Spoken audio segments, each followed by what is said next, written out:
personally, I'm not of this generation that actually was with him during the founding years, in the early period of Zen Master Seung-san having come to the West. But my understanding of the history is that actually before Zen Master Seung-san even came to the West, he was quite active in Korea from around the mid-60s, I guess, because he had a very important position during the formation of the Choge order. So Choge order is the main Buddhist order in Korea that has the largest number of monks and nuns.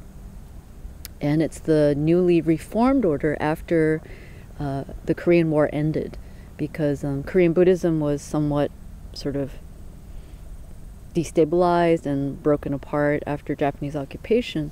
And the Japanese Buddhist tradition was quite actively trying to bring their own sort of Buddhist culture to Korea during our annexation. So the existence of married monk orders come from the Japanese tradition. But traditional Korean Buddhist orders are specifically celibate monks, celibate nuns, and Mahayana tradition. So when Zen Master Seung-san became, I believe, like the deputy, sort of like the executive director of the order at the time, mainly running the administrative aspects of the order, there was kind of a reformation that happened in the order structure. So he was quite active in forming the organization. So I believe he was a very organizationally thinking person already. And not only that, he had established the Buddhist chaplaincy in Korean military. He established the Korean Buddhist newspaper. So he did many things that were already quite significant and I would say prolific in terms of putting out, establishing for the Dharma before even coming to the West as a Zen master. So that's sort of before. And then he, of course, the first place he started a Zen center was in Japan. Mainly because the Japanese government recognized him when he discovered a bunch of Japanese people's bones that were found underground during some kind of renovation at the temple called Hwagesa where he was residing. So this sort of thing was being discovered in various parts of Seoul, for instance, or in other parts of Korea, because there were mass killings and people died, and Japanese people died, Korean people died, during the war.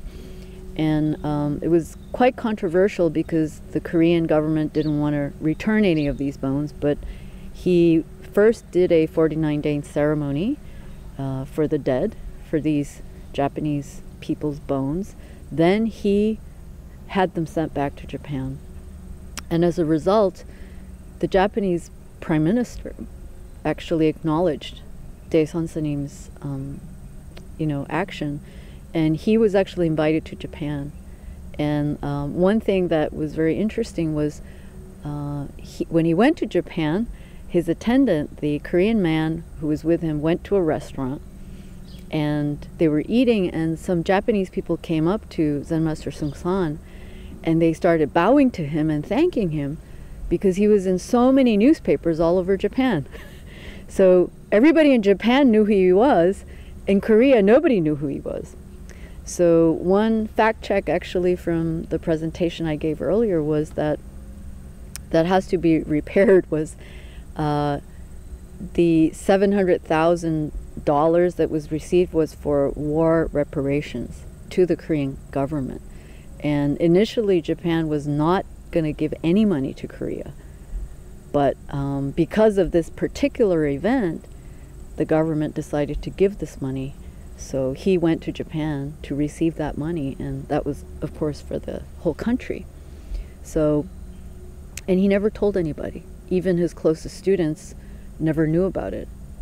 So as a teacher, we look at someone not only because of him being a very charismatic and incredibly enlightened and skillful teacher as a Zen master, but he was also very prolific and active in being a socially engaged Buddhist person. And so that's, for me, is a really powerful teaching for me, beyond the teacher-student relationship of having a Zen master and, you know, being a Zen student. And I think him coming to America was because in some ways he was almost too big for Korea. Korea's too small for somebody who had this very big, wide mind about what it means to have ultimate freedom. And when we look back in terms of Korean Buddhist history and the period of time when he left Korea in 1972, I think this makes sense, because there was so much restriction at the time. We had a fairly dictatorial government, so freedom of speech was not so easy. And I think not only that, within even the Buddhist traditions, it was still very much primitive. So I think he was just so ahead of his time. And, you know, that's of course why he came to America.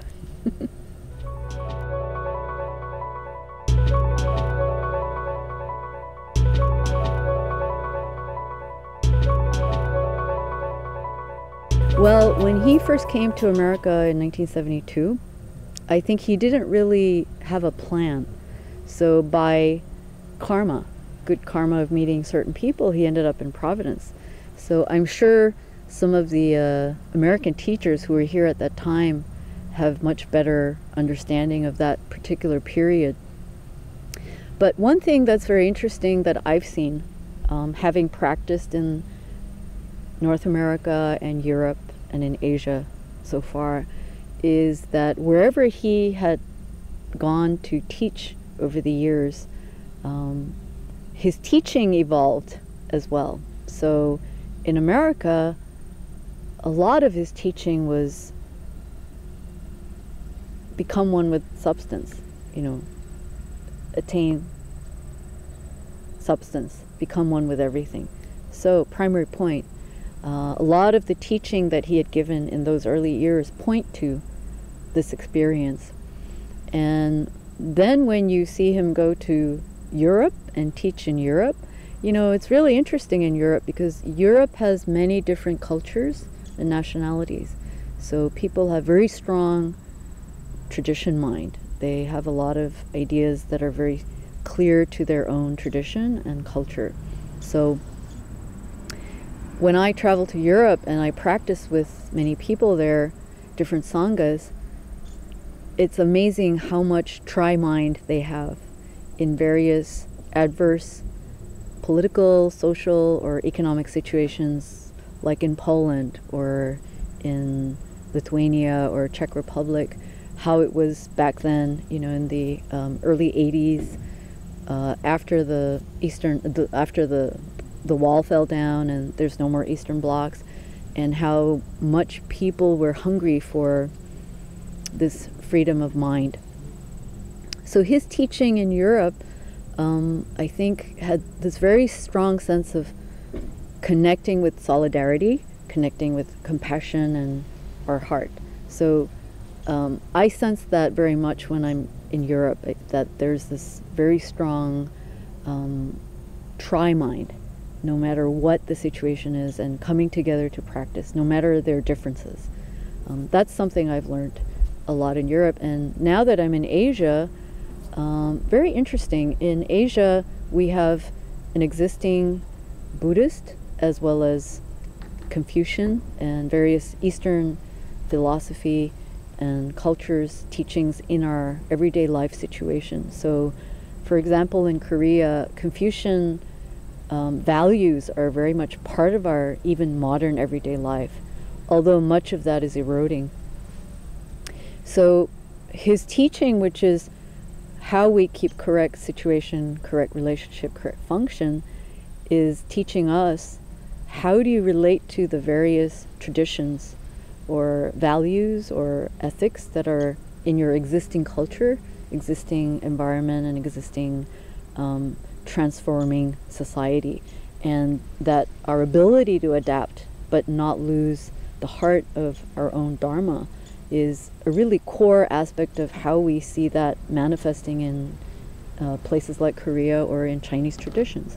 So his teaching, really organically evolved and never loses the main values of original Buddhist teaching, which is to attain your true mind and then help others to see that too. So I think that's what I find really valuable, but also fascinating as far as how he could, how he never indoctrinated his teaching in any way.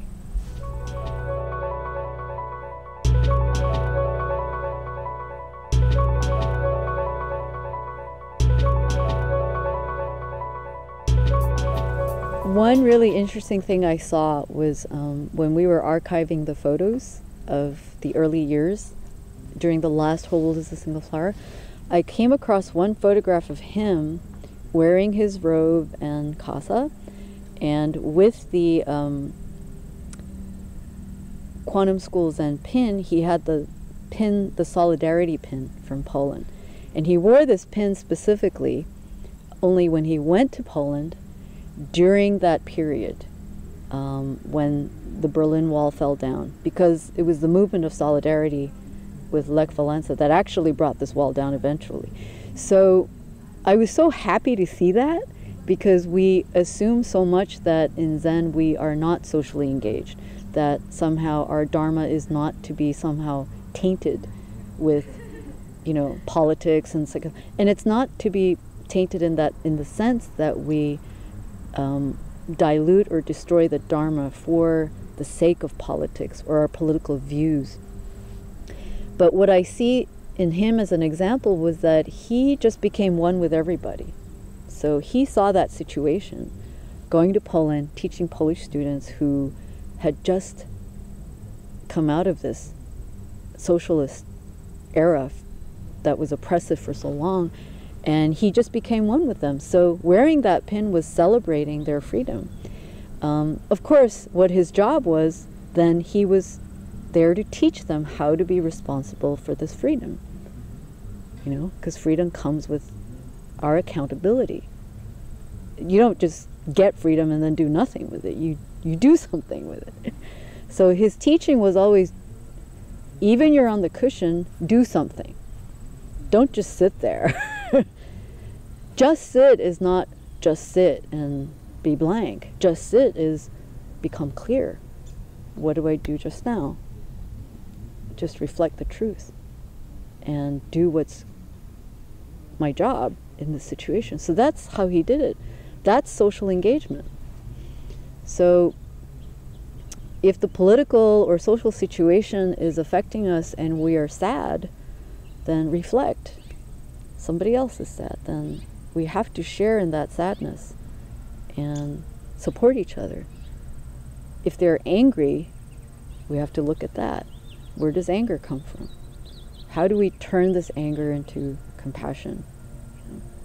So we can use Zen moment to moment in every social situation and become actively part of something that's important, that's vital, and that can make an impact, that can and does make a difference. So I think the heart of it is not about whether we can be more socially active. The heart of it is that we have to be far more in our own practice. And this is the part that I think is lacking in a lot of people who assume that Zen or spiritual practice is not an engaged form of spiritual experience. It has to be for it to be useful. So Zen Master Seung Sahn says in one Dharma talk, actually in America, that he gave many years ago, that in China, when the 5 schools of Zen Buddhism was alive, they all disappeared because none of those schools were able to connect to everyday life. So they had no meaning in the life of everyday people. And so even if monks and nuns or lay people just practice and do retreats, but they cannot engage this in their everyday life situation, whether it's on an individual, local, national, or global level, then the Zen is not alive, you know. So I would say that was his example. He was using every situation he was in to engage in people's lives. And, you know, we have a good example in him. So all we have to do is just do it ourselves.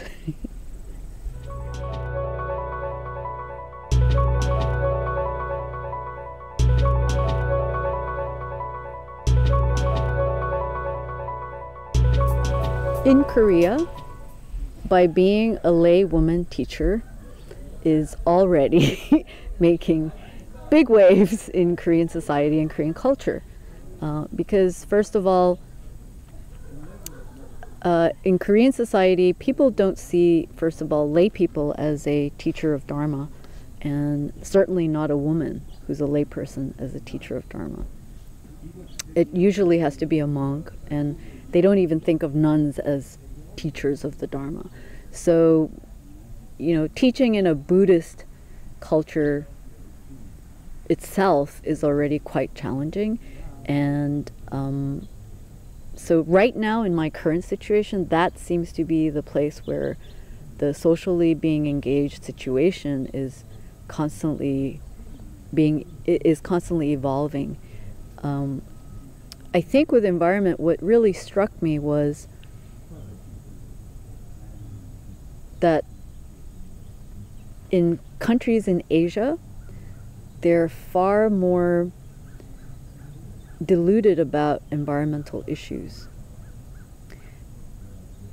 It's kind of like in Asia, they say, yeah, environment's really important, but it's not like the thing that they feel most like, it's like, you know, like tangible as an issue. It's like they're still asleep. You know, they'll do things like, okay, let's recycle, but then when you open the thing, the recycle thing is all in one bag. You know, the recycle and the non-recycle is all in one bag. So it's like that. It's sort of an idea, but they're still not aware that the issues about climate change can really affect us. But in Korea, we're living in a situation which is very acutely problematic. A few weeks ago, there was an earthquake, a 5.6 or 5.3 earthquake, and it's probably because they were doing nuclear testing in the north. And we've never had earthquakes until like 2-3 years ago. So it's kind of really disturbing. Not only that, technically we should probably not be eating any seafood at all in Korea because of the after effects of Fukushima and radiation. So, you know, it's like people just don't talk about it because it's too daunting. Or North Korea is something that's too difficult for us to discuss, so it's just dismissed as like, oh right, like, you know, here we go again. So I would say in Asia, the challenges are how to really help people become clear and understand truth. This is our biggest challenge right now. And to be socially engaged on all levels, political, environmental, all these things can only happen when we can really help people have the courage to be able to face reality. This, I believe, is the biggest challenge in Asian cultures generally. Same is my experience in Hong Kong. So we're, you know, consumerism is a huge part of Asian culture, far more than even in Europe or other parts of the world. We're far more ingrained in being lost in shopping and, you know, and sort of material things in Asia, and how that gives us value for our existence. So we have lots of issues in Asia that need to be addressed, and I think Dharma has to do a very big job. So that's what I'm trying to do right now a little bit. Just first helping people themselves, being able to accept what they are. Because I feel like that's where the real problem is.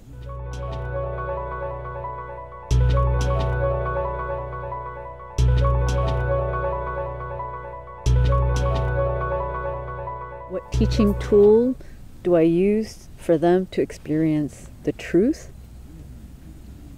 How can I help you, Bomi? What do you need? So when a student comes, I just try to connect with them, with where they are, whatever they have, whatever is appearing. So when I can meet them where they are, that seems to work best for me. I am not a teacher at all. I mean, I certainly don't feel that way.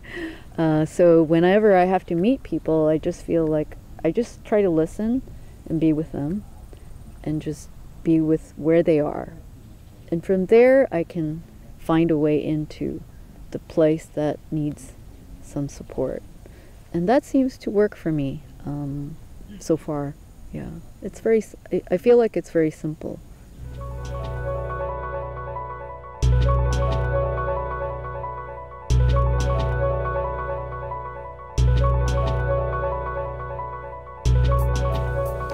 What we face as a school, the challenges are, I believe, that we actually need to practice more.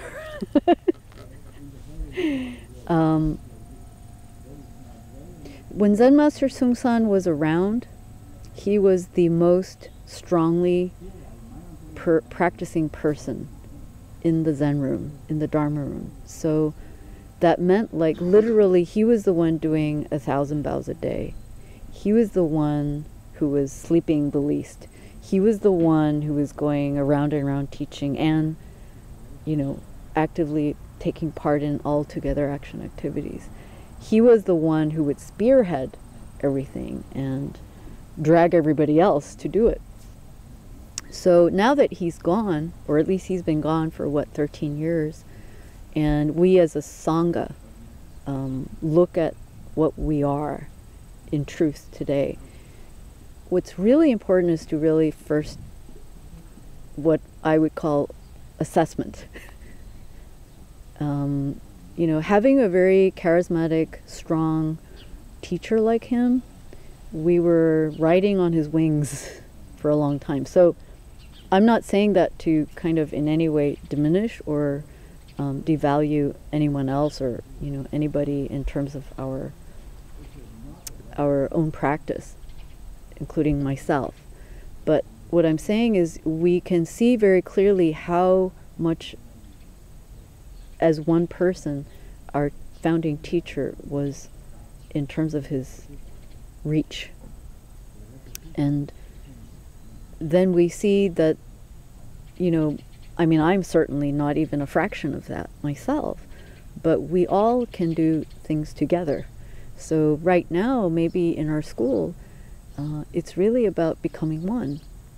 And that was his vision. He left us a legacy of not just himself, but of our organization. That's also a huge part of what he created. And this organization is very important because it will help us to work and collaborate and be creative together and to become stronger together. So being able to use that skillfully and wisely will be our homework, you know. So.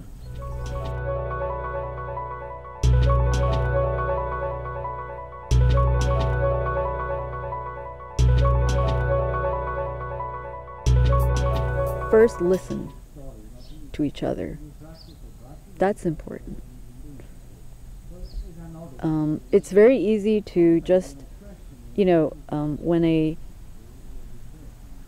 the Tibetans usually say when an eagle is very young, the eagle flies very high in the sky.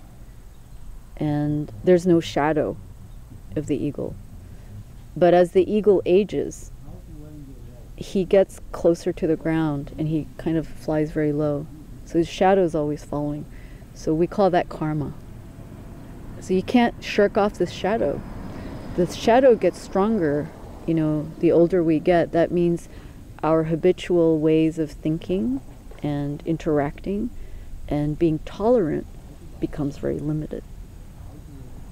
So if our practice is not strong enough even as we get older, then our karma just carries us through to the next life. So that's true of organization too. If an organization is not fluid and reassessing its purpose and mission, then the organization will also only be carried by its own karma, collective karma. And that would be a really sad thing for any organization, whether it's a business or a nonprofit or a spiritual organization. So in our school, I think this is kind of where we are as a family. You know, we have to look at, assess our values and assets, and of which there's a lot of great treasures, and we have to really learn to use it well as well. Yeah, that's very important.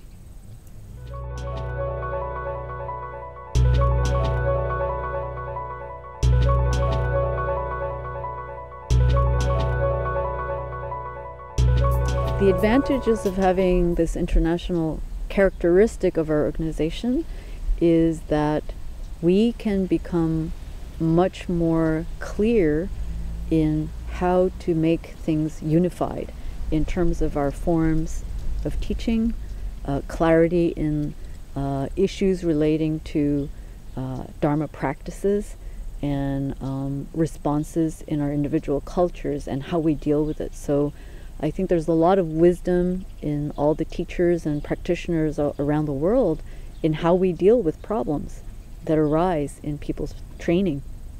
So that's one aspect I think that's very valuable. Also, there's a tremendous richness in our tradition, because you may be from one Zen center and you have a guiding teacher, but you're free to go and practice with different teachers. So as a student, you have this chance to grow, and in a very wide way. You can check your training with many different teachers. You can have Kwan interviews with different Zen masters and Popsanims, and all of them will have wisdom that will be able to help you attain something much more richly. So this is something very unique in our tradition. The other thing that's very important in our school is that 4 groups, the monks, nuns, laymen, and laywomen, practice together. This is unique because it's not a prevalent thing in most Buddhist traditions. So I think Zen Master Seung-san created our Sangha as a unified, equal, diverse Sangha for various reasons. One is to, of course, not hold to any traditional form as being the only or ultimate way that you can practice. And 2, he understood the reality of the modern societies that we live in right now, that there is equality of gender. I mean, in general, there's, rights for everyone, and that Dharma is a right for anyone who has a sincere intention to practice. So I think the disadvantages are that if people misuse the international aspect as being, as global as being important, but not being true or clear to their local or regional or individual situation. So a lot of times there are issues coming up in the local level, on the local level of Zen centers, and they don't know how to fix it. They're just sort of limited in their cultural context. But maybe there's a way that, for instance, if you can't raise enough money for your Zen center, you don't know how to fundraise, you don't know how to inspire people to give a little more, perhaps there's a teaching somewhere else about how do you teach generosity to people? How do they manifest generosity through their practice and through their life and through their support of the Sangha? There's many things we can learn, so I would say there are more advantages to the global network that we can access and use well, and that would benefit more. If a local center has issues that they can't solve, like, let's say, financial issues, one example. They don't know how to raise money or create more income to expand their space or have more facilities. Perhaps there's a way we could get resources in terms of how to teach generosity to your Sangha? How can you use practice to motivate people to be more generous or to access more resources? There are many, many ways different Sanghas function to generate resources. And that's the kind of thing that the International Initiative can do to connect different Sanghas to share their values, you know.